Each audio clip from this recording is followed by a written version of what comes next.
গুরুত্বপূর্ণ স্থাপনায় জঙ্গি হামলার শঙ্কায় শাহজালাল সহ দেশের ৮ বিমানবন্দরের নিরাপত্তা জোরদার। পুলিশ সদর দপ্তরের সতর্কতার পর এই সিদ্ধান্ত।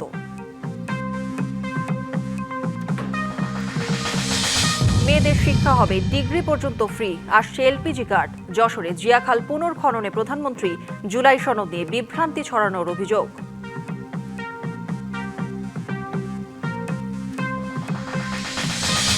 আগামী সপ্তাহের মধ্যেই দেশের বিদ্যুৎ পরিস্থিতির উন্নতি হবে। চলমান ১,৫০০ মেগাওয়াট লোডশেডিং অর্ধেকে নেমে আসার প্রত্যাশা জ্বালানি মন্ত্রীর।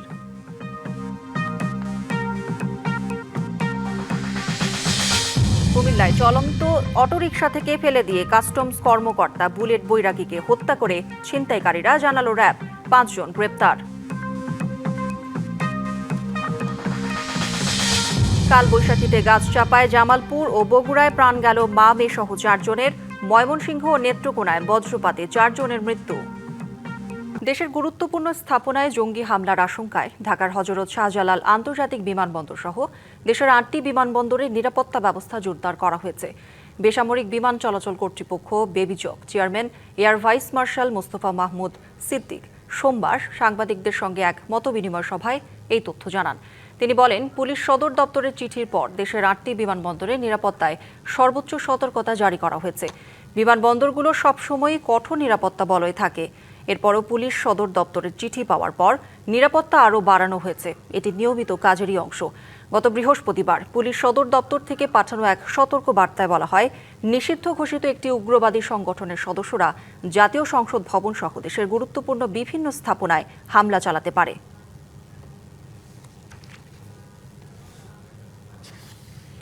মেয়েদের শিক্ষা হবে ডিগ্রি পর্যন্ত ফ্রি। ফ্যামিলি কার্ডের মতো মা বোনদের হাতে দেয়া হবে এলপিজি কার্ড, জানালেন প্রধানমন্ত্রী তারেক রহমান। যশোরের শার্শায় জিয়াখালের পুনর্খনন কাজের উদ্বোধন করে সুধী সমাবেশে কথা বলেন তিনি। এছাড়া জুলাই সনদ নিয়ে বিভ্রান্তি ছড়িয়ে পরিস্থিতি ভিন্ন খাতে নেয়ার অপচেষ্টাকারীদের বিষয়ে সতর্ক থাকার আহ্বান জানান সরকার প্রধান। প্রধানমন্ত্রী হওয়ার পর প্রথমবার, তবে গত ৩ মাসের মধ্যে দ্বিতীয়বার যশোর সফরে তারেক রহমান। সোমবার সকাল 10:30টার দিকে যশোর বিমানবন্দরে নেমে সরাসরি যান শার্শা উপজেলার উলুশী খালের পাড়ে।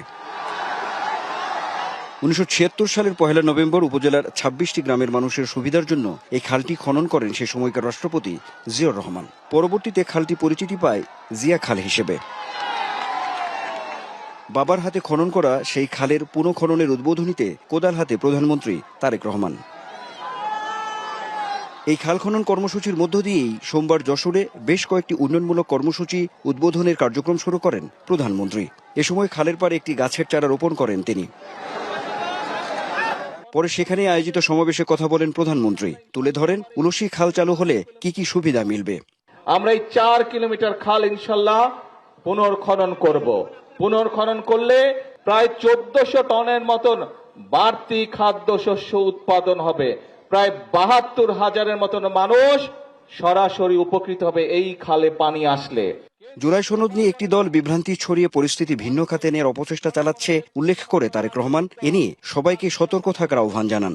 যারা গণভোটের রায়কে ভিন্ন খাতে প্রবাহিত করতে চায়, যারা জুলাই সনদের অর্থ ভিন্নভাবে তাদের নিজেদের রাজনৈতিক স্বার্থ হাসিলের জন্য উপস্থাপন করতে চায়, এরা বিশৃঙ্খলা সৃষ্টি করতে চায়। জনগণের কর্মসূচি ব্যাহত না হয় সেই জন্য জনগণকে সতর্ক থাকতে হবে।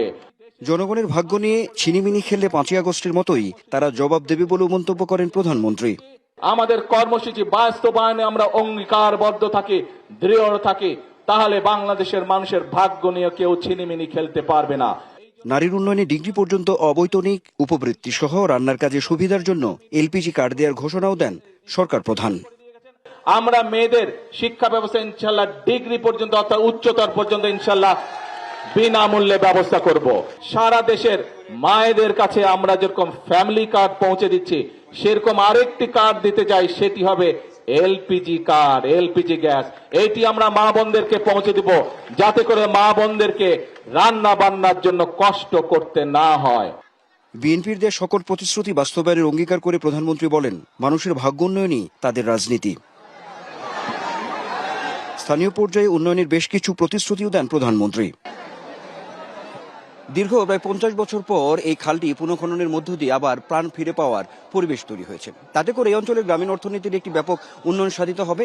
কিন্তু প্রশ্ন হচ্ছে, এই খালের যে রেখা এবং প্রশস্ততা গভীরতা রয়েছে, তাতে করে এখনো এখানে পানি প্রবাহ থাকার কথা, কিন্তু এখানে পানি প্রবাহ নেই, বরঞ্চ এই খালের মাঝখান দিয়ে একেবারেই কিন্তু শুকনো। এখন সংশ্লিষ্টরা বলছেন যে এই সমস্ত খাল, দেশের বেশিরভাগ খালই অস্তিত্ব সংকটে পড়ছে, কিন্তু এর পেছনের কারণগুলো কি তা খতিয়ে দেখে যথাযথ ব্যবস্থা গ্রহণ করাও খুব বেশি জরুরি। Anwar Hossain, DBC news, Sharsha, Jessore. আগামী সপ্তাহের মধ্যেই দেশের বিদ্যুৎ পরিস্থিতি উন্নতি হবে বলে জানিয়েছেন বিদ্যুৎ ও জ্বালানি মন্ত্রী। রাজধানীতে সিপিডি আয়োজিত সেমিনারে তিনি জানান, বর্তমানে চলমান ১৫০০ মেগাওয়াট লোডশেডিং নেমে আসবে অর্ধেকে। তবে সংকট কাটাতে নবায়নযোগ্য জ্বালানির উপর জোর দিলেও নীতিগত নানা বাধার কথা বলছেন বিশ্লেষকরা। জ্বালানি সংকটে নাজেহাল সাধারণ মানুষ থেকে শুরু করে কলকারখানা। বিদ্যুৎ উৎপাদনে বড় অঙ্কের ভর্তুকি সরকারের উপর তৈরি করেছে প্রচণ্ড চাপ। এই সংকট কাটাতে ২০৩০ সালের মধ্যে ১০,০০০ মেগাওয়াট গ্রিন এনার্জি উৎপাদনের লক্ষ্যমাত্রা ধরা হয়েছে। আমরা যে ইনভেস্ট করেছি বিদেশি কোম্পানি, সেটাকেও পর্যন্ত মূল্যায়ন করা হয়নি। হয়তো আমরা আমাদের যে $2 মিলিয়ন আমরা ইনভেস্ট করার আমার ম্যানেজমেন্টের চিন্তা ছিল বাংলাদেশে, সেই টাকাটা কিন্তু ফেরত চলে গেছে ফিলিপাইন, ইন্দোনেশিয়া এবং আদার্স কান্ট্রিতে। আমি যেটা মনে করি যে আমাদের নবায়নযোগ্য জ্বালানি একটা হচ্ছে অন্যতম মাধ্যম, এবং আমাদের আগামী দিনে নবায়নযোগ্য জ্বালানিতে ট্রানজিশন করতে হবে। আমি দায়িত্ব নিয়ে বলছি আজকের এই মিটিংয়ে যে আমাদের কোনো আদার অল্টারনেটিভ ওয়ে এরকম ভাবে নাই। টাকার অবমূল্যায়ন ও উচ্চ সুদের হারের কারণে বিদেশি বিনিয়োগকারীরা মুখ ফিরিয়ে নিচ্ছেন বলে জানান গবেষকরা। ২০২৭ সাল থেকে ইউরোপীয় ইউনিয়নের কার্বন নীতি কার্যকর হতে যাচ্ছে। আমরা যদি এখনই নবায়নযোগ্য জ্বালানির ব্যবহার বাড়াতে না পারি, তবে আমাদের রপ্তানি খাত মারাত্মক চ্যালেঞ্জের মুখে পড়বে। অনুষ্ঠানে জ্বালানি মন্ত্রী জানান, বিগত সরকারের লুটপাট ও দেনার কারণেই বিদ্যুৎ খাতে এমন অস্থিরতা। এই সরকারের যে প্রাইভেটাইজেশন করা পুরো পাওয়ার সেক্টরকে, আজকে আমাকে আপনাদের কাছে জবাবদিহি করতে হচ্ছে। ৫৬,০০০ কোটি টাকা আমার বাকি আছে। আমি বলবো ফিনান্সিয়াল অরাজকতা যাকে বলে, if you come to my department you will find তারা করে গেছে। ভোলার গ্যাস কাজে লাগানো এবং অচল বিদ্যুৎ কেন্দ্রগুলো সচল করার পাশাপাশি নবায়নযোগ্য জ্বালানিকে দীর্ঘমেয়াদী সমাধান হিসেবে দেখছে সরকার। যে জমিগুলো আনইউজড আছে। Yusuf Rana, DBC News, Dhaka. জ্বালানি তেল সংগ্রহের জন্য রাজধানীর ফিলিং স্টেশনগুলোতে এখনও ক্রেতাদের লাইনে দাঁড়াতে হলেও আগের চেয়ে পরিস্থিতির কিছুটা উন্নতি হয়েছে। আগে যেখানে ঘন্টার পর ঘন্টা লাইনে দাঁড়িয়ে থাকতে হতো, এখন আর তা লাগছে না। অনেক পাম্পে গ্রাহকের সারিও তুলনামূলক ছোট। ফুয়েল পাসের মাধ্যমে তেল বিক্রি করায় পাম্পগুলোতে শৃঙ্খলা ফিরেছে, কমেছে গ্রাহকের ভোগান্তি। পাম্প কর্তৃপক্ষ বলছে, জ্বালানি তেলের সরবরাহ প্রয়োজন অনুযায়ী না হলেও শৃঙ্খলা ফিরেছে পাম্পে। ফুয়েল পাসের মাধ্যমে তেল বিক্রি করায় কমেছে ভোগান্তি। তবে চালকদের অভিযোগ, চাহিদা মতো তেল না পাওয়ার।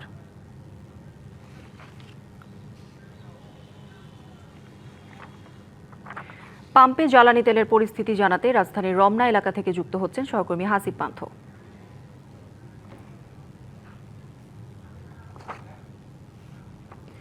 হাসিব, আমরা যেমনটা জানাচ্ছিলাম যে সংকট কাটেনি, কিন্তু ফিলিং স্টেশনে অপেক্ষার লাইন কিন্তু ছোট হয়ে এসেছে। চালকদের এবং যানজটের ভোগান্তি কি তাহলে কমছে, কি মনে করছেন?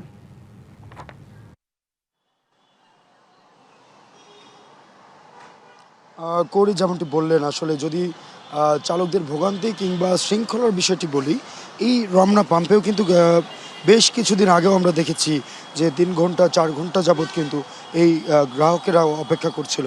তবে আজকের যদি তুলনামূলকভাবে লাইনটি দেখাই, তবে সেই ক্ষেত্রে বলা যায় এমনটি যে অনেকটি শৃঙ্খলাই কিন্তু ফিরে এসেছে। এছাড়া বিশেষ করে আগে যে একটা সময় দীর্ঘক্ষণ যে লাইনে থাকার একটা প্রবণতা, কিংবা তারপরে গিয়ে যে তেল আসলেও পাবে কিনা, এই যে একটা অনিশ্চয়তা, সেই অনিশ্চয়তার ঘোরও কিন্তু কিছুটা কমেছে। এমনকি এই যে তেল যারা নিতে আসছেন, তুলনামূলকভাবে একটু কম সময় তাদের লাগছে, বিশেষ করে কারোর 20 মিনিট 30 মিনিট ধরে অপেক্ষা করে তারা তেল পাচ্ছে। এর পাশাপাশি যদি বলি, বিশেষ করে যে কিছুদিন আগেও যেখানে এই তেল নিতে এসে দেখা গিয়েছে যে যানজট প্রত্যেকটা ফিলিং স্টেশনের পার্শ্ববর্তী জায়গাগুলোতেই দীর্ঘ যানজট লেগেছিল। এমনকি সাধারণ মানুষের এই বিষয়ে কিন্তু অনেক ভোগান্তিও হয়েছে। তবে এখন যেটি দেখা যাচ্ছে যে আসলে যেহেতু তুলনামূলকভাবে কম সময় লাগছে এবং এই সময়ের কারণেই কিন্তু তাদের এই যে ভোগান্তি বা যে যানজটের যেই ঝামেলাটি সেটি কিন্তু অনেকটি লাঘব হয়েছে।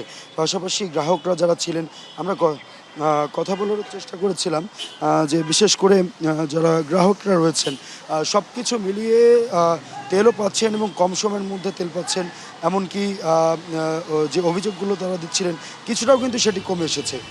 কৌরি জানাচ্ছিলাম রমনা ফিলিং স্টেশন। হাসিব, ধন্যবাদ আপনাকে। ৭১-এর স্বাধীনতা যুদ্ধে থেকে এ পর্যন্ত বাংলাদেশ নানা সাফল্য অর্জন করলেও বিভাজনের রাজনীতির কারণে সেই অর্জন ধরে রাখা সম্ভব হয়নি বলে মন্তব্য করেছেন নোয়াখালী ৪ আসনের সংসদ সদস্য মোহাম্মদ শাহজাহান। রাজনৈতিক মতবিরোধকে সংঘাতে পরিণত না করে একমত পোষণের মাধ্যমে দেশকে এগিয়ে নেওয়ার আহ্বান জানান তিনি। এদিকে অনলাইন জুয়া ও মাদকের বিরুদ্ধে জিরো টলারেন্স ঘোষণা করা হয়েছে বলে জানিয়েছেন স্বরাষ্ট্রমন্ত্রী সালাউদ্দিন আহমেদ। দুপুরে জাতীয় সংসদ স্পিকার হাফিজ উদ্দিন আহমদ বীর বিক্রমের সভাপতিত্বে ত্রয়োদশ জাতীয় সংসদ অধিবেশনে এসব মন্তব্য করেন তারা। গণতন্ত্রের সৌন্দর্য, তবে বিভেদ যদি থাকে, যদি আমরা ঐক্যবদ্ধ না থাকি তাহলে গণতন্ত্র কিন্তু শক্তিহীন হয়ে পড়ে। তাই গণতন্ত্রকে শক্তিশালী করার জন্য আমরা নিজেরা এই মতভেদ প্রকাশ করি। আমরা আমাদের নির্বাচন ইশতেহার অনুযায়ী, জাতির কাছে প্রদত্ত প্রতিশ্রুতি অনুযায়ী এদেশে জুয়া, অনলাইন জুয়া এবং মাদকের বিরুদ্ধে জিরো টলারেন্স ঘোষণা করেছে। আগামী ৩০ এপ্রিলের পরে আমরা সমন্বিতভাবে এ বিষয়ে সারা দেশে একটি সুসমন্বিত অভিযান পরিচালনা করব। মাননীয় স্পিকার, ত্রয়োদশ সংসদের সংরক্ষিত নারী আসনে ৪৯ বৈধ প্রার্থীর তালিকা প্রকাশ করেছে নির্বাচন কমিশন। জামায়াত এনসিপি জোটের প্রার্থী মনিরা শারমিনের মনোনয়নপত্র বাতিলের বিরুদ্ধে করা আপিল খারিজ করেছে কমিশন। এতে মনোনয়নপত্রের বৈধতা ফিরে পাচ্ছেন না তিনি। সকালে নির্বাচন ভবনে প্রধান নির্বাচন কমিশনার এএমএম নাসির উদ্দিনের সভাপতিত্বে আপিল শুনানিতে এই সিদ্ধান্ত নেওয়া হয়। এদিন সংরক্ষিত মহিলা আসনের বিএনপি মনোনীত প্রার্থী জিবা আমিনা খানের বিরুদ্ধে দ্বৈত নাগরিকত্বের অভিযোগে করা আপিলও খারিজ করা হয়। এছাড়া বিএনপি মনোনীত আরেক প্রার্থী মাধবী মারমান মনোনয়ন বৈধতার বিরুদ্ধে কেন্দ্রীয় ছাত্রদল নেত্রী চন্দ্রা চাকমার আপিলও খারিজ করা হয়। এদিকে এনসিপির নুসরাত তাবাসসুমের মনোনয়নপত্র গ্রহণ করতে ইসিকে নির্দেশ দিয়েছে হাইকোর্ট। গণমাধ্যমের স্বাধীনতা নিশ্চিত এবং অপতথ্যের হাত থেকে দেশকে সুরক্ষিত রাখতে সরকার কাজ করছে, এমনটা জানিয়েছেন তথ্য সম্প্রচার মন্ত্রী জহিরুদ্দিন স্বপন। সোমবার সচিবালয়ে তথ্যমন্ত্রীর সঙ্গে সাক্ষাৎ করতে আসেন মার্কিন রাষ্ট্রদূত ব্রেন্ট ক্রিস্টেনসেন। এরপর সাংবাদিকদের মন্ত্রী বলেন, মিডিয়া কমিশন গঠনের বিষয়ে আলোচনা হয়েছে মার্কিন রাষ্ট্রদূতের সাথে। তাদের কাছ থেকে পলিসি সাপোর্ট থেকে শুরু করে অন্যান্য সহায়তা নেওয়া হবে। একই সাথে স্বাধীন গণমাধ্যম প্রতিষ্ঠার ক্ষেত্রেও গুরুত্ব দিয়ে কাজ করছে সরকার। তিনি জানান, গণমাধ্যমকে আরও শক্তিশালী করতে বাংলাদেশকে প্রশিক্ষণ ও নৈতিক সহায়তা দিতে চায় যুক্তরাষ্ট্র।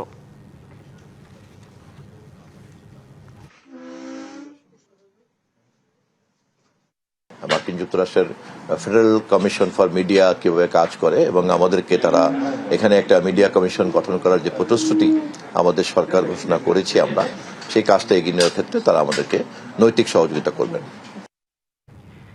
ডক্টর ইউনূসের আমলে যুক্তরাষ্ট্রের সাথে সম্পাদিত অসম বাণিজ্য চুক্তিসহ সকল জাতীয় স্বার্থবিরোধী চুক্তি বাতিলের দাবিতে জাতীয় সংসদ অভিমুখে বিক্ষোভ মিছিল করেছেন সাম্রাজ্যবাদ ও যুদ্ধবিরোধী জোটের নেতাকর্মীরা। পরে জাতীয় সংসদের স্পিকারের কাছে স্মারকলিপি ও সংসদ সদস্যদের খোলা চিঠি প্রদান করা হয়। বেলা 12:30টায় জাতীয় প্রেস ক্লাব থেকে বিক্ষোভ মিছিলটি শুরু হয়। এ সময় নেতারা অভিযোগ করেন, যুক্তরাষ্ট্রের সাথে অসম চুক্তিতে বাংলাদেশের অর্থনীতি, নিরাপত্তা ও সার্বভৌমত্বকে জলাঞ্জলি দেওয়া হয়েছে। যুক্তরাষ্ট্র তাদের বাণিজ্য ঘাটতি দূর করার অজুহাতে এই চুক্তিতে একতরফা সুবিধা ও কর্তৃত্ব নিশ্চিত করেছে এবং বাংলাদেশের ওপর শুল্ক বহির্ভূত নানান অসম শর্ত চাপিয়ে দিয়েছে। তারা বলেন, সাম্রাজ্যবাদী আগ্রাসন ও যুদ্ধের ফলে বিশ্ব পরিস্থিতি ক্রমশ উদ্বেগজনক হয়ে উঠছে।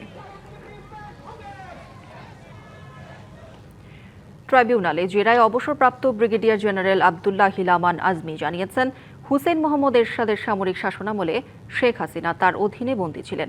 সোমবার জেআইসি গুম নির্যাতনের ঘটনায় মানবতাবিরোধী অপরাধের মামলায় আসামি পক্ষের জেরায় তিনি এই কথা বলেন।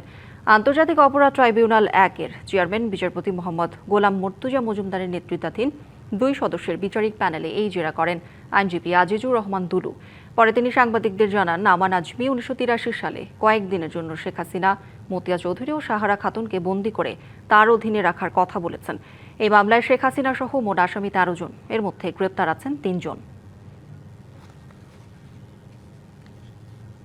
ব্রিগেডিয়ার জেনারেল আমান আজমি এর দ্বিতীয় দিনের মতো জেরা সম্পন্ন করি আমি। আমাদের প্রশ্নটি ছিল যে আপনার বইয়ে ফ্যাসিস্ট সরকারের 2928 দিনের যে সরকার প্রধান ছিলেন তার সাথে কখনো আপনার চাকরিকালীন সময়ে দেখা হয়েছে কিনা? তখন তিনি বলেছিলেন হ্যাঁ দেখা হয়েছে এবং তার অধীনে বন্দিত্ব ছিলেন কয়েকদিন, সেটা তিনি স্বীকার করেছেন। বিদ্যুৎ, জ্বালানি ও খনিজ সম্পদ মন্ত্রী ইকবাল হাসান মাহমুদ টুকুকে নিয়ে বিদ্বেষমূলক মন্তব্যের অভিযোগে করা মানহানির মামলায় জামায়াতের সংসদ সদস্য মুফতি আমির হামজাকে আগাম জামিন দিয়েছে হাইকোর্ট।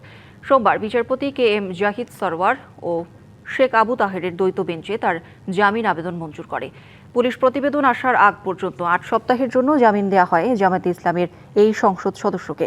পাশাপাশি সিরাজগঞ্জ আদালতে গিয়ে আত্মসমর্পণ করার আদেশও দেওয়া হয়।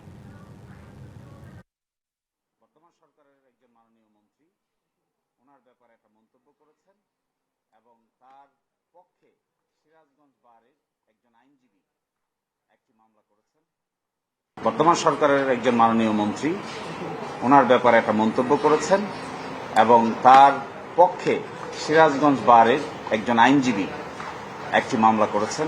তো তার প্রেক্ষিতেই আজকে আগাম জামিন নেওয়ার জন্য আমরা এসেছিলাম। আদালত শুনানি করেছেন, করে আমাদেরকে আগাম জামিন দিয়েছেন। মহামান্য কোর্টের আমাদের বক্তব্য শোনার পরে মহামান্য কোর্ট ওকে পুলিশ রিপোর্ট পর্যন্ত জামিন দিয়েছেন এবং বেল বন্ড সাবমিট করবেন উনি সিরাজগঞ্জ কোর্টে। কুমিল্লায় চলন্ত অটোরিকশা থেকে কাস্টমস কর্মকর্তা বুলেট বৈরাগীকে ফেলে দিয়েছিল ছিনতাইকারীরা। মাথায় আঘাতের কারণেই তার মৃত্যু হয়। এই ঘটনায় 5 জনকে গ্রেপ্তারের পর সংবাদ সম্মেলনে এই তথ্য জানিয়েছে র্যাব। বুনিয়াদী প্রশিক্ষণ শেষে চট্টগ্রাম থেকে কুমিল্লায় ফিরছিলেন সহকারী রাজস্ব কর্মকর্তা বুলেট বৈরাগী। বাস থেকে কুমিল্লায় পদুয়ার বাজার নামার কথা থাকলেও ভুলবশত পরের স্টেশন জাগরঝুলিতে নেমে পড়েন। সিএনজি অটোরিকশা নিয়ে সেখানে আগে থেকেই ওত পেতে অবস্থান করছিল একটি পেশাদার অপরাধ চক্র। সর্বস্ব ছিনিয়ে নিয়ে অটোরিকশা থেকে ফেলে দেওয়া হয়। শনিবার সকালে কোটবাড়ি এলাকা থেকে বুলেট বৈরাগীর মরদেহ উদ্ধার করা হয়। অবশেষে সেই ঘটনায় রাহাত হোসেন জুয়েল, সোহাগ, ইসমাইল হোসেন জনি, সুজন ও হৃদয় নামে 5 জনকে গ্রেপ্তার করে র্যাব। উদ্ধার করা হয় সিএনজি অটোরিকশা। এই ঘটনাটি সারা দেশে র্যাব জানায় বাস থেকে নামার পরে শেয়ারিংয়ের মাধ্যমে নির্দিষ্ট গন্তব্যে পৌঁছে দেবার কথা বলে বুলেট বৈরাগীকে সিএনজিতে তোলা হয়। গ্রেফতারকৃত জুয়েল ভিকটিমের গন্তব্যস্থল সম্পর্কে জানতে চায়। তখন ভিকটিম জাঙ্গালিয়া যাওয়ার কথা বললে সিএনজির পেছনে যাত্রী ছদ্মবেশে থাকা গ্রেফতারকৃত সোহাগ ও হৃদয় ভিকটিমকে তাদের পাশে বসতে বলে। সিএনজিটি জাগরঝুলি হতে জাঙ্গালিয়ার উদ্দেশ্যে রওনা দেওয়ার পর জনি চাকু বের করে ভিকটিমকে ভয় দেখায়, মারধর করে এবং ভিকটিমের সাথে থাকা নগদ টাকা, মোবাইল ও অন্যান্য মালামাল জোরপূর্বক ছিনিয়ে নেয়। মাথার আঘাতের কারণেই কাস্টমস কর্মকর্তার মৃত্যু হয়েছে বলে প্রাথমিক ধারণা করছে র্যাব। কোটবাড়ি বিশ্বরোড অতিক্রম করলে অভিযুক্তগণ ভিকটিমকে ধাক্কা দিয়ে চলন্ত সিএনজি থেকে ফেলে দিয়ে দ্রুত ঘটনাস্থল থেকে পালিয়ে যায়। গ্রেফতারকৃতদের আঘাত ও ধাক্কা দিয়ে ফেলে দেওয়ার ফলে মাথার পেছনে প্রচন্ড আঘাত পেয়ে ভিকটিম ঘটনাস্থলে মৃত্যুবরণ করেন। গ্রেপ্তার 5 আসামির মধ্যে সোহাগের কাছ থেকে বুলেট বৈরাগীর মোবাইল ফোন উদ্ধার করা হয়েছে। আইনি কার্যক্রম চলমান রয়েছে। Sania Ahmed, DBC News, Dhaka. যশোর ঈদগাহ ময়দান মাঠে জেলা বিএনপি আয়োজিত জনসভায় বক্তব্য রাখছেন প্রধানমন্ত্রী তারেক রহমান। সরাসরি যুক্ত হচ্ছি তার বক্তব্যে। খালেদা জিয়ার অসমাপ্ত কাজ পূরণ করতে চাই, সেজন্যই আমরা সিদ্ধান্ত নিয়েছি ইনশাআল্লাহ মেয়েদের শিক্ষা ব্যবস্থা স্নাতক এবং ডিগ্রি পর্যন্ত আমরা ফ্রি করব আবার, যাতে করে মেয়েরা আরো উচ্চ শিক্ষা লাভ করতে পারে এই দেশের মেয়েরা। এবং শুধু তাই নয়, যে সকল মেয়েরা ভালো রেজাল্ট করতে পারবে তাদেরকে আমরা সরকার থেকে ইনশাআল্লাহ উপবৃত্তির ব্যবস্থাও করব। প্রিয় ভাই বোনেরা, আমাদের মায়েরা বোনেরা প্রতিদিন একটি কষ্টের সম্মুখীন হতে হয়, প্রতিদিন একটি যুদ্ধ তাদেরকে করতে হয়। ঘরে পরিবারের সকলের আহারের ব্যবস্থা করার সময় তাদেরকে রান্নার ব্যবস্থা করতে হয়। এই রান্নার ব্যবস্থা করার সময় যে চুলা জ্বালাতে হয় তার জন্য গ্যাস বা খড়ি যেটাই ব্যবহার করেও এটি একটি সমস্যার কারণ। আমরা গত দুদিন আগে পরিকল্পনা গ্রহণ করেছি, ইনশাল্লাহ মায়েদের হাতে আমরা যেরকম ফ্যামিলি কার্ড পৌঁছে দিয়েছে, ঠিক একইভাবে সারা বাংলাদেশে যারা ফ্যামিলি কার্ড যাদেরকে দিব, ঠিক সেই মাদের কাছে আমরা আরেকটি কার্ড দিব। সেই কার্ডটি হচ্ছে এলপিজি কার্ড, যাতে করে তাদেরকে আর রান্নার কষ্ট পোহাতে না হয়, যাতে করে পরিবারের খাবার দাবার রান্না বান্না করার সময় দুশ্চিন্তায় পড়তে না হয়। ধীরে ধীরে ইনশাল্লাহ আমরা সেই ব্যবস্থাও মাদের জন্য করব। প্রিয় ভাই বোনেরা, এই যে কাজগুলো আমি আপনাদের সামনে তুলে ধরলাম, এই কাজগুলো কাদের জন্য? এই কাজগুলো তো এই দেশের জনগণের জন্যই, তাই নয় কে? তাই এবার আসেন প্রিয় ভাই বোনেরা, আমরা নির্বাচনের আগে বলেছিলাম যে বাংলাদেশে মসজিদগুলোর কথাই বলুন, মাদ্রাসা কথা বলুন বা অন্য ধর্মের যেসব উপাসনালয় আছে, সেখানে যে সকল ব্যক্তিবর্গ আছেন, ধর্মীয় গুরু বা মসজিদের ইমাম বা খতিব বা মুয়াজ্জিম সাহেব যারা আছেন, তাদের জন্য আমরা বলেছিলাম এই মানুষগুলো অনেকেই আছেন মানবতর জীবন যাপন করেন। আমরা বলেছিলাম আমরা সরকার গঠনে সক্ষম হলে আমরা এই মানুষগুলোর জন্য সম্মানের ব্যবস্থা করব। আপনাদের দয়া আল্লাহর রহমতে সেই কাজও আমরা শুরু করেছি। বাংলাদেশের এই মসজিদ বলেন, বিভিন্ন ধর্মীয় প্রতিষ্ঠা বলেন, সেখানে যারা ধর্মীয় ব্যক্তিত্ব আছেন, গুরু আছেন, তাদের সম্মানের ব্যবস্থাও আমরা করেছি। প্রিয় ভাই বোনেরা, আমরা বলেছিলাম বিএনপি সরকার গঠনে সক্ষম হলে পরে আমরা কৃষকদের ঋণের যে 10,000 টাকা পর্যন্ত কৃষি ঋণ ছিল, সেই কৃষি ঋণ আমরা সুদ সহ মওকুফ করব।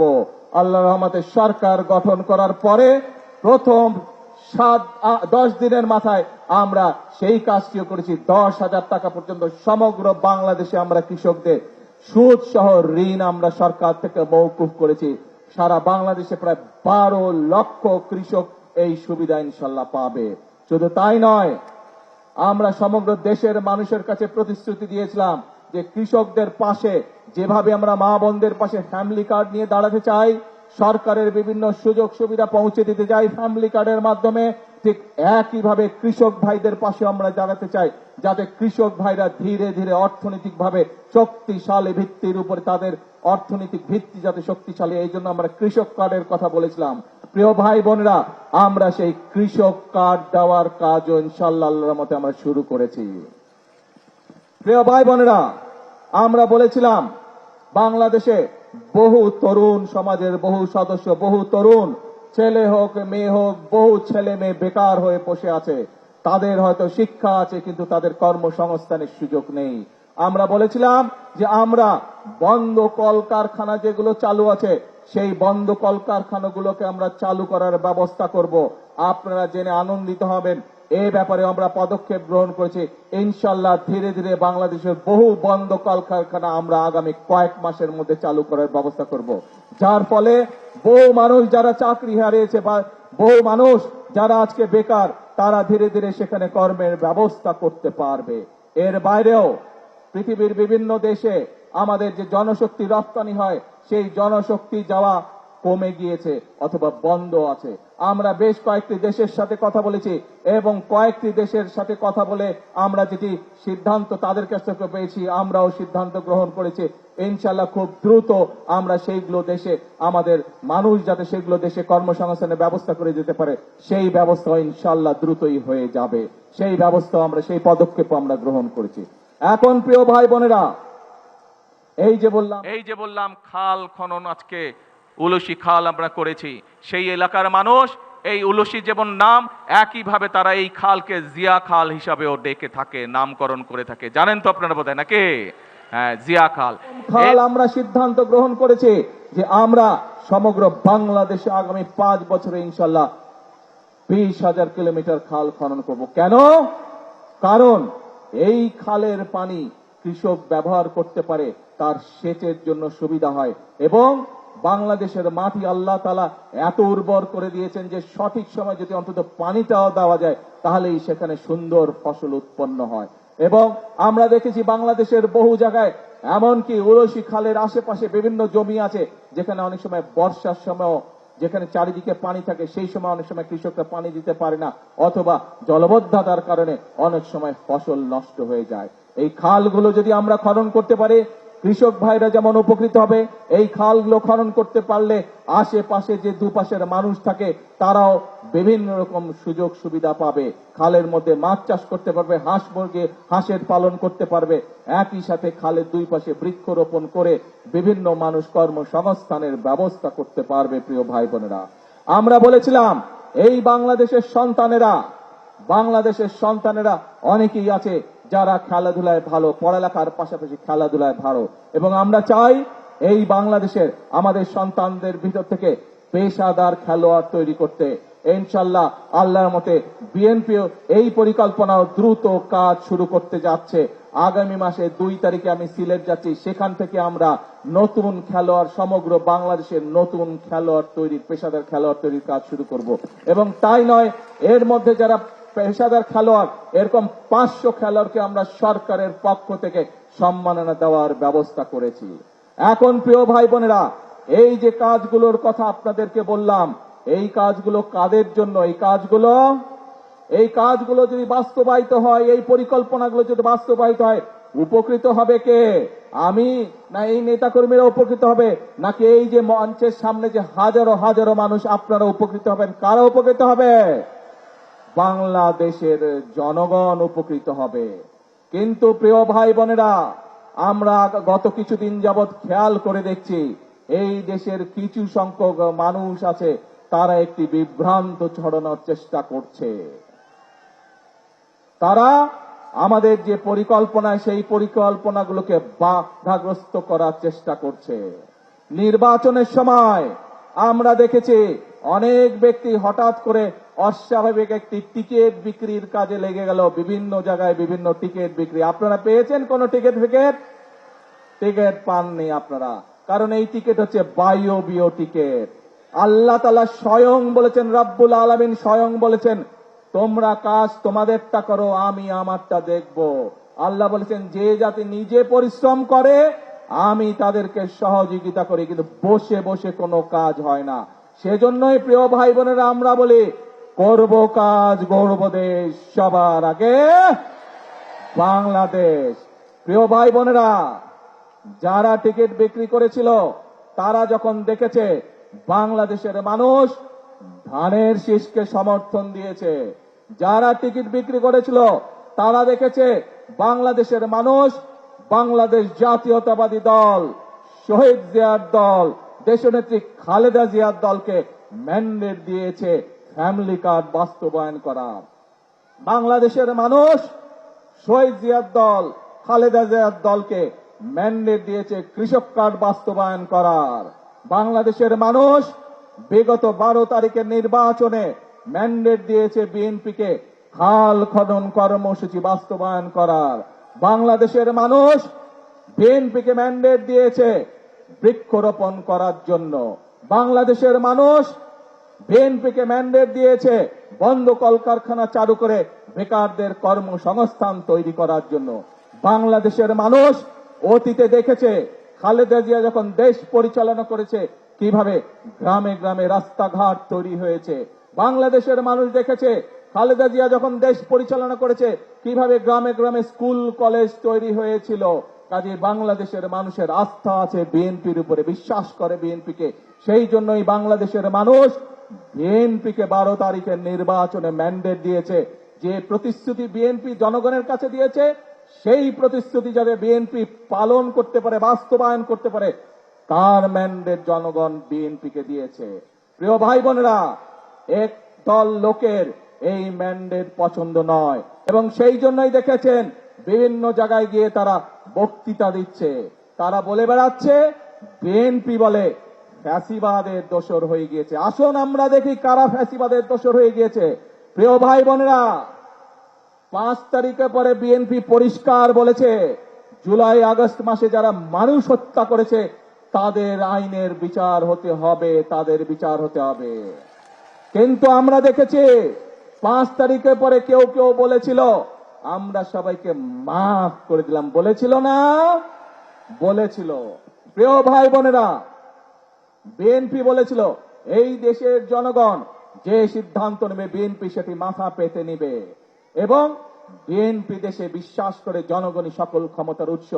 কিন্তু আমরা কয়েকদিন আগে দেখেছি যারা বক্তৃতার মঞ্চে জোরে জোরে কথা বলে তাদেরকেই গিয়ে দেখেছি ফ্যাসিবাদের দোসরদের সাথে ঢাকা থেকে অনেক দূরে গিয়ে মিটিং করতে। জনগণ যখন সেটা ঘিরে ফেলেছে জায়গা, তখন আর তারা কোনো জবাব দিতে পারে না। কেন ফ্যাসিবাদের সাথে গিয়ে মিটিং করেছে মনে আছে আপনাদের? প্রিয় ভাই বোনেরা, আমাদের কাছে এখন অগ্রাধিকার হচ্ছে বিএনপির কাছে যে সরকারকে বাংলাদেশের জনগণ 12 তারিখে নির্বাচনে নির্বাচিত করেছে, সেই বিএনপি সরকারের কাছে অগ্রাধিকার হচ্ছে মা বোনদের শিক্ষার ব্যবস্থা করা। সেই সংবাদে এই ছিল এখনকার মতো। ডিবিসি নিউজের সংবাদগুলো পড়তে ভিজিট করুন dbcnews.tv আর ভিজিট করুন ডিবিসির ফেসবুক পেজ এবং ইউটিউব চ্যানেল। ডিবিসির সঙ্গেই থাকুন।